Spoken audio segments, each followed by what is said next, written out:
Well, hey guys, what's going on? It's Stef here. I hope you've been well. I know I have, and it's time for another relic hunting, metal detecting adventure. Today's the day. Or at least it was when I filmed this back in like November or early December, I can't even remember. But for you watching now, today's the day. Hopefully by the cover of this video you can kind of discern what I'm talking about, but if not, you'll just have to wait and watch. And quickly, because I have to say at the beginning of every video until we get up to the new machines, I'm still using the Equinox 600 in this video, so when I shout out target IDs, that's what I'm referring to. The old condensed scale that was on the 600, 800. Lately I've been using the Equinox 900, and you guys said you wanted to see some reviews from me or hunting videos with the Manticore, I think? Good. You're about to get your wish. Not today, but very soon. And I'm not going to waste any more time in this intro because I really just want you to see this footage. So, let's hop in. Alright, I got a signal between like 10, 11, 12. It was very strong. And there's about 6 inches down. I picked it up already briefly, just to make sure it wasn't total junk. Looks like we have a pewter button. Do we have USA on the front? That'd be very fun. That'd be very fun. This must be the shank side. Yeah, let me give that a brush and I will come back. Well, I'm not seeing anything on this, unfortunately, but it's just so corroded that if there was ever something there, it's gone now. You can see where the shank used to be right there.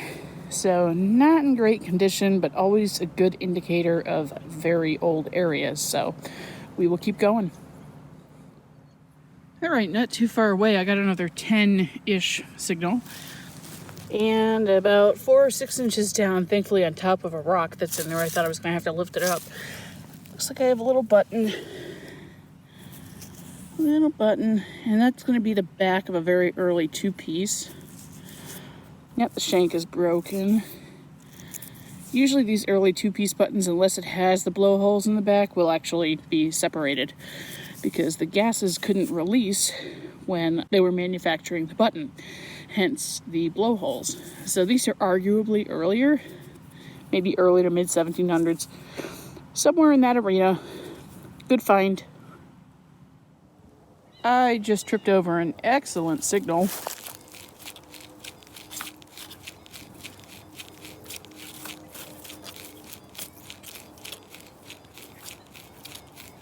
A little bit of iron in there, but that's a screamer. Oh, that sucker was down there, good 8 inches. I just got it out, and what's really funny is I was just thinking, didn't sound quite like a coin. Maybe it's another buckle, another knee buckle specifically. I was just thinking that before this got thrown out of the hole. And I think that's what we've got there. Very interesting looking buckle. Don't want to break it. I got to be careful with that. Yep, I can see the tongue right there. Whew, it's seen better days. Let me clean this up and I'll come back. Guys, I'm on cloud 9 right now.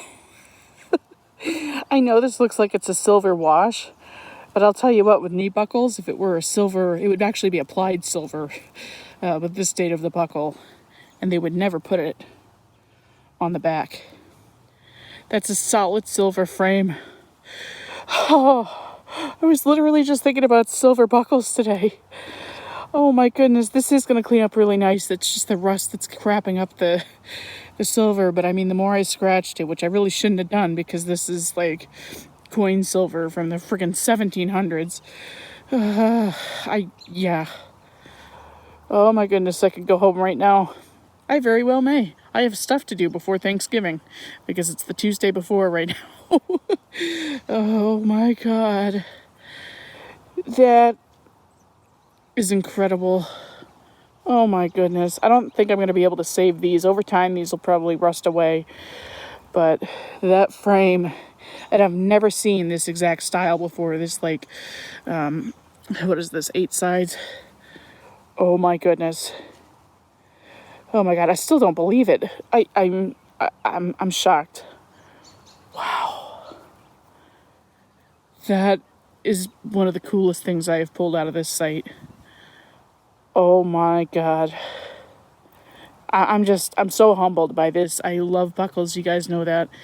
And that was on my bucket list this year. I've got like 10 things on there for 2022. And a silver buckle or an applied silver colonial buckle was what I wanted. And I got solid silver.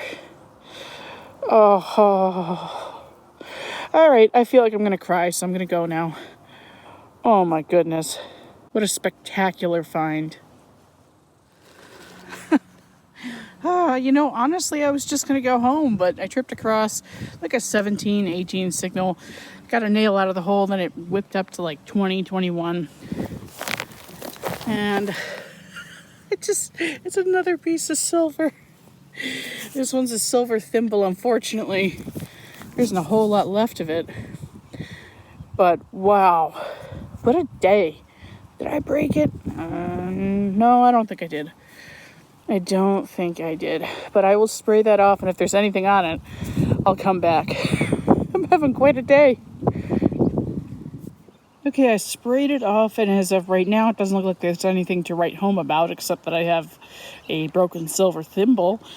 I don't see any kind of a size or engraving or anything. I see some, little lines here for decoration. I can't believe that just happened. Bang, bang, double silver. Well, I guess I need to kick around here a little while longer, depending on what the day holds. Oh my goodness. I'll beep around the area and just see if the top was close to it or not. So, wow. It's unbelievable. Now, I had inspected this thimble pretty well in the field before tucking it away in my finds box, but sometimes the intricacy of any particular find isn't fully visible until it's been cleaned up. A few days after filming this video, I was taking photos outside with the sun setting in the background, and the sun hit the thimble just right, as you'll see in the left photo here, that I was able to make out initials. So I took the thimble inside, used a jeweler's loop with my phone, and managed to get the image on the right side of the screen, showing the initials LA, or at least I think they're LA. I'm not sure. If you see something different, please comment below. I just had to show you that I am always excited to dig personalized relics, especially when they're silver. Okay, so I got a 10 to 11 signal on the Equinox, and it was about 6 inches down. I just started playing with it, and that was a bad idea, because it appears to be a relic. I thought it was garbage, but I think it's something pewter. I will see if we can get anything off of that out in the field right now. Well, I can't see a whole lot going on the button right now. I think that's what this is. That seems to be a massive broken shank. It's crumbling into nothingness, which is very sad. If I can see anything once I get home and clean it up, obviously I will show you. But if not, we'll see you at the next dig. Okay, I just tripped over a really nice sounding target right about here. So we're going to dig that up. Well, that sounded great for a reason. About 6 or 7 inches down, I just pulled this out. And I already know what it is. I don't know if there's a design on there or not. I may have whacked it. I don't think I did that. I think this is part of a saddle strap guide. The faceplate versus the bottom plate. The bottom is what we find most of the time. And it will have 2 holes in it, which would have accepted steel or iron pegs, and this on the top of it. That's pretty interesting. I don't generally find those. Cool. I'll take it. Now, 2 things on what you're about to see. Number 1, this upcoming piece of footage is the only bit of footage I took from a few days after that hunt that you were just watching. Now, if and whenever possible, I like to keep footage from the same site together. So if I do have to splice footage and combine it just for the sake of making a video, I try to keep it at the same site so that the history is not lost. Because at the end of the day, while it's fun to have YouTube subscribers and this whole thing that I'm doing now, when I'm 80 years old, I want to be able to come back, watch these videos and think, oh yeah, that was at such and such a site. It's kind of a digital vault for me. Now, all that said, number 2, what you're about to watch is a bit shameful. To be honest, I feel like I robbed myself of the joy of finding your first you'll see what it is. Oh, and feel free to laugh right along with me because that's what I did when I edited this video. Here it is. Okay, I'm willing to bet just about anything that this is actually junk and I'm just not seeing it properly, but just in case, I got a 15 signal touching 16. It was every bit of 10 inches right down there and I just got it out. Do I finally have a gold ring? Do I finally? I think it's definitely a, oh my god, it's a ring. Oh my god, it's a ring. The question is it gold or is it plated? That might be good. Oh my god. I'm in shock right now. I've had such a slow day. Just in case I'm tacking this on to another video, I don't know. Sometimes I have to do that. Okay. Come on. Oh my goodness. Is it marked? Holy crap, I think that's good. I think I may have just got my first gold. I gotta be careful with it. That's a flipping gold. It doesn't even feel that heavy. I don't know what's going on right now. It rang up way too low to be aluminum. It rang up like a pull tab. Last I checked, those are made of aluminum. Oh my god, how beautiful is that? Okay, let me finish spraying this off. I really don't want to scratch it. I'm still in shock. I really am. Oh my god. Okay, I'll come right back. You guys, I don't know what to think about this. I think it's a crap ring. I don't know. I can't really tell. Probably is. Seems like the inside might be plastic.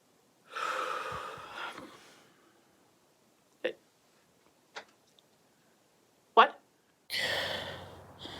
That stinks. Man, I'm so tired of getting gold-plated, just modern junk. If that's what this is, and I'm sure it is. It's my kind of luck right there for you, in terms of gold.